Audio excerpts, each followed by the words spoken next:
Assalomu alaykum. Xo'p. Nomer 544.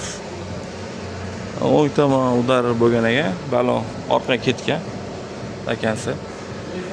Sabab mana bu rechak egilgan.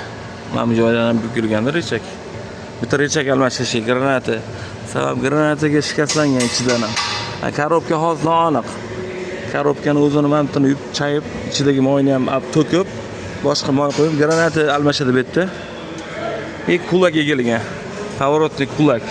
Balonga udar bo'lganligi uchun kulakka udar bo'lgan. Mana bular stabilizatorlar yaxshi ekan.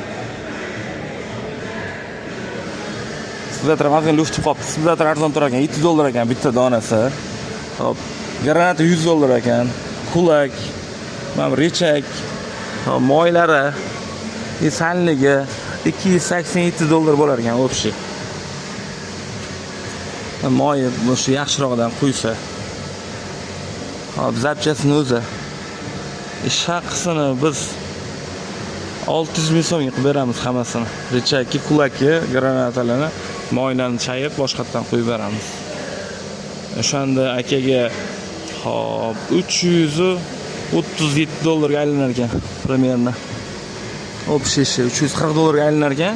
Bu yerdan yurib chiqadigan holatgacha. Balon aniq tegib qolyapti, granata o'q egilgan, shuni hisobiga balon udar bo'lgani uchun. Endi balkada razval chiqishini keyin ko'ramiz uni. Balkaga ham yo'l shikastlangan, udar bo'lgan, shuni hisobiga. Zapchas bugun topsa bo'lar ekan, kech bo'lsa ham qo'yib joyiga ustunovga qilsa bo'ladi. Zapchas hammasi yangi original narsa hisoblangan. Bozorda bu olsa ham bo'ladi. Bu narxini bugun bila olmadik, sababi kech kirib qolganligi uchun. Ertaga bilib beramiz, agar bu kerak bo'lsa, bu sal arzonroq bo'ladi.